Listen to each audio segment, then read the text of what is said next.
आज सदन में कोरोना के मुद्दे की गूंज सुनाई दी। ब्रजमोहन अग्रवाल ने कोरोना संक्रमण को लेकर स्थगन प्रस्ताव पेश करते हुए सरकार पर कोरोना काल में उत्सव मनाने का आरोप लगाया। ब्रजमोहन अग्रवाल ने आंकड़े पेश कर बताया कि देश में रिकवरी रेट 71% है, छत्तीसगढ़ में फीसदी और रायपुर में 51%। वहीं पूर्व सीएम रमन सिंह ने सरकार पर बड़ा निशाना साधा। रमन सिंह ने कहा कि प्रति 10 लाख लोगों में 16,000 लोगों की टेस्टिंग हो रही है। छत्तीसगढ़ की स्थिति बेहद खराब है। कोरोना संक्रमण को लेकर स्थगन प्रस्ताव पर जवाब देते हुए मोहन मरकाम ने कहा कि छत्तीसगढ़ की सरकार सेवा, जतन और सरोकार के मूल मंत्र पर काम कर रही है। अन्य राज्यों के मुकाबले छत्तीसगढ़ की स्थिति बहुत अच्छी है।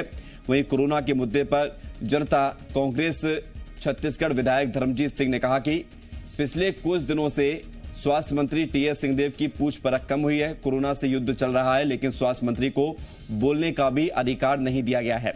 मुख्यमंत्री भूपेश बघेल ने धर्मजीत सिंह के आरोपों पर कहा कि सरकार के हर विभाग के बारे में बोलने के लिए केवल 2 मंत्रियों का अधिकृत किया गया है। किसी मंत्री को अपने विभाग के बारे में बोलने के लिए मना नहीं किया गया।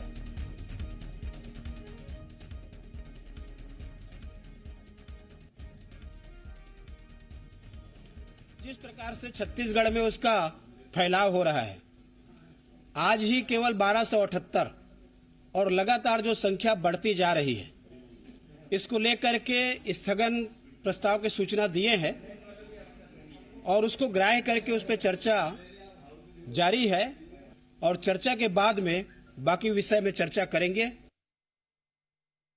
और सीधे बात करते हैं, ब्यूरो चीफ देवेश तिवारी रायपुर से हमारे साथ जुड़ रहे हैं। देवेश, कोरोना को लेकर आज सदन में जैसे कि पूरी उम्मीद थी कि विपक्ष सवाल उठाएगा और ऐसा हुआ भी, क्या कुछ देखने को मिला?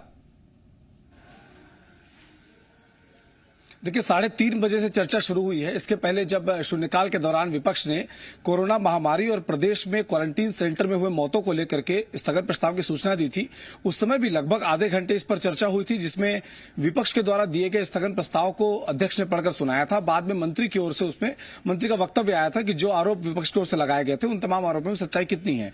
बाद में यह तय किया गया कि 3:30 बजे चर्चा शुरू होगी। 3:30 बजे चर्चा शुरू होकर के अब तक चर्चा जारी है। नेता प्रतिपक्ष धर्मलाल कौशिक इस समय सदन के भीतर बोल रहे हैं।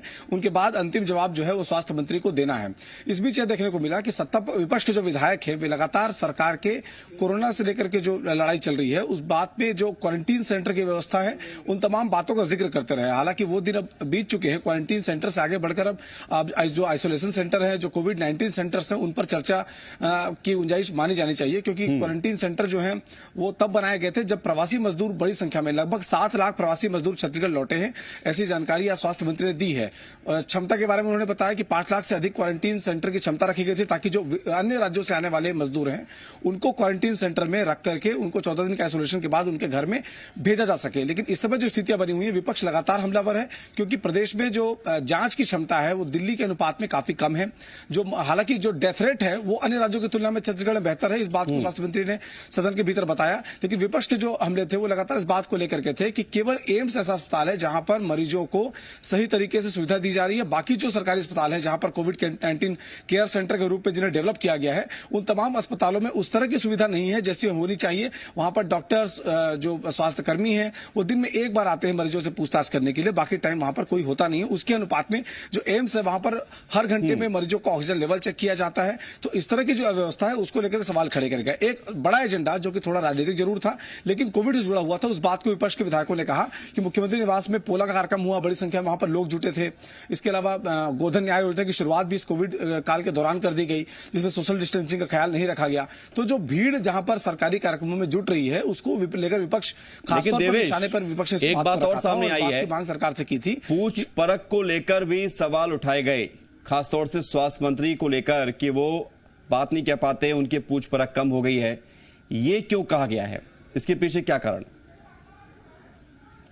देखिए, आपको याद होगा कि 2 फरवरी को छत्तीसगढ़ में एक्शन फोर्स का गठन कर दिया गया था, यानी कि कोविड के आने की प्रत्याशा में, आने की आशंका के साथ ही छत्तीसगढ़ में इस बात की तैयारी शुरू हो गई थी कि अगर कोविड छत्तीसगढ़ में आता है तो उसके लिए किस तरह से बेड होंगे, आइसोलेशन सेंटर कैसे होंगे, कितनी तैयारी है। उसके ठीक बाद जब मार्च के महीने में प्राइम मिनिस्टर नरेंद्र मोदी ने एक बैठक बुलाई जिसमें यह तय किया गया कि सभी राज्यों के मुख्यमंत्री और स्वास्थ्य मंत्रियों को बैठना है, उस बैठक में स्वास्थ्य मंत्री को नहीं बुलाया गया था। तब एक कंट्रोवर्सी सामने आई कि स्वास्थ्य मंत्री ने एक बयान दिया था कि मुझे उस बैठक के बारे में जानकारी नहीं दी गई, इसलिए वहां पर जाने का सवाल ही नहीं उठता। तो विपक्ष दरअसल उसी एक मुद्दे को लेकर के आज सदन के भीतर स्वास्थ्य मंत्री और मुख्यमंत्री के बीच में मतभेद की बात कह रहा था, क्योंकि उस बैठक में स्वास्थ्य मंत्री टीएस सिंहदेव को नहीं बुलाया गया था। तो उस एक वजह को, उस एक घटना का जिक्र करते हुए विपक्ष ने बार बार आज सदन में इस बात को कहा कि आपसी सामंजस्य के अभाव की वजह से छत्तीसगढ़ चर्चा तो जारी है देवेश, कोरोना से जंग लगातार जारी है, हालांकि चर्चा भी जारी है। देखना यह होगा कि चर्चा से जनता का सरोकार क्या निकलता है। शुक्रिया आपका हमारे साथ जुड़ने के लिए और तमाम जानकारी देने के लिए। रायपुर से ही खबर है, होम आइसोलेशन की इजाजत के लिए संख्या सीमा खत्म कर दी गई है। हर जिले के लिए तय मरीजों की संख्या सीमा को हटाया गया है। तेजी से बढ़ते हुए कोरोना के मामलों के बाद स्वास्थ्य विभाग का यह फैसला है। अब कलेक्टर्स होम आइसोलेशन के लिए संख्या सीमा की बाध्यता के बिना अनुमति दे सकेंगे। स्वास्थ्य विभाग ने सभी कलेक्टर्स को नए दिशा निर्देश के मुताबिक होम आइसोलेशन की अनुमति देने को कहा है।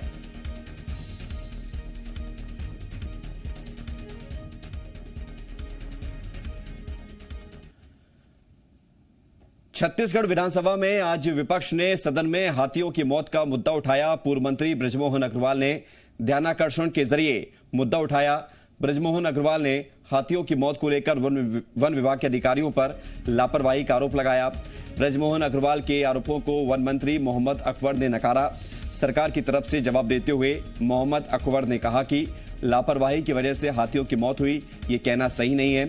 मौत के लिए जिम्मेदार अधिकारियों के खिलाफ कार्रवाई की गई है।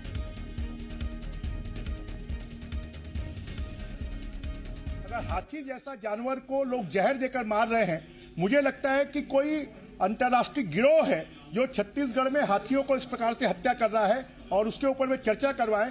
पूरे पिछले 3 महीनों में 10 से ज्यादा हाथी मरे हैं और पिछले 18 महीनों में तो लगभग मेरी जानकारी में 50 से ज्यादा हाथी छत्तीसगढ़ में मरे हैं। यह गंभीर मामला है और इसके ऊपर में विधानसभा के सत्र में चर्चा होनी चाहिए। छत्तीसगढ़ में बस संचालकों को सरकार ने बड़ी राहत दी है। परिवहन मंत्री मोहम्मद अकबर ने बताया है कि सितंबर और अक्टूबर में परिवहन वाहनों को मासिक टैक्स में छूट देने का फैसला किया गया है और इसके साथ ही 3 महीने का ड्राइवर, कंडक्टर और क्लीनर की तनख्वाह दी जाएगी। उन्हें भी छूट का लाभ मिलेगा। इससे पहले राज्य सरकार ने मई जून के मासिक टैक्स में पहले छूट दी थी। उसके बाद जुलाई और अगस्त में संचालन ना होने पर टैक्स ना लेने की बात कही थी। तो ये बड़ी राहत बस संचालकों के लिए।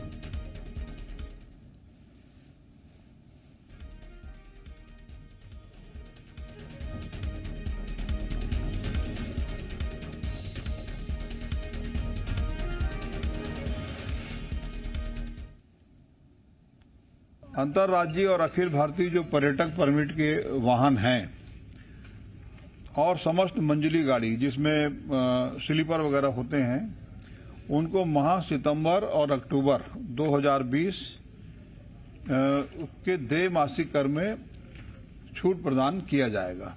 ये मुख्यमंत्री जी की सहमति हो गई है। और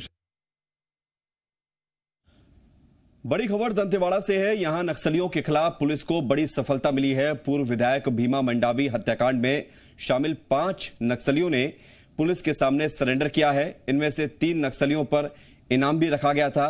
लोन वाराटू अभियान से प्रभावित होकर इन्होंने डीआईजी, सीआरपीएफ और दंतेवाड़ा एसपी के सामने सरेंडर कर दिया है। बता दें कि इस अभियान के तहत अब तक 102 नक्सली समर्पण कर चुके हैं, जिनमें से 25 पर पुलिस ने इनाम भी रखा हुआ था।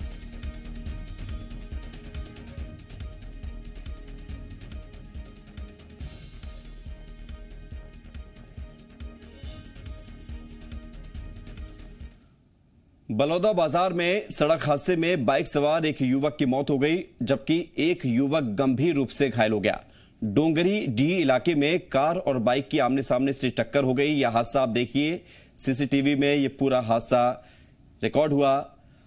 तेज गति से गलत साइड से आ रही एक कार से बाइक सवार टकरा गए, जिनमें से दोनों बाइक सवार गेंद की तरह हवा में उछल गए और एक की इलाज के दौरान मौत हो गई, जबकि दूसरे की हालत गंभीर है। टक्कर इतनी जोरदार थी कि बाइक सवार एक युवक 4 से 5 फीट तक ऊपर उछल गया। हादसे के बाद दोनों युवकों को गंभीर हालत में अस्पताल पहुंचाया गया था, जहां नवीन नाम के युवक की मौत हो गई और दूसरे युवक को गंभीर हालत में रायपुर के एक निजी अस्पताल में भर्ती कराया गया है। यहां कार चालक की संवेदनहीनता भी देखने को मिली। टक्कर करने के बाद कार चालक फरार हो गया।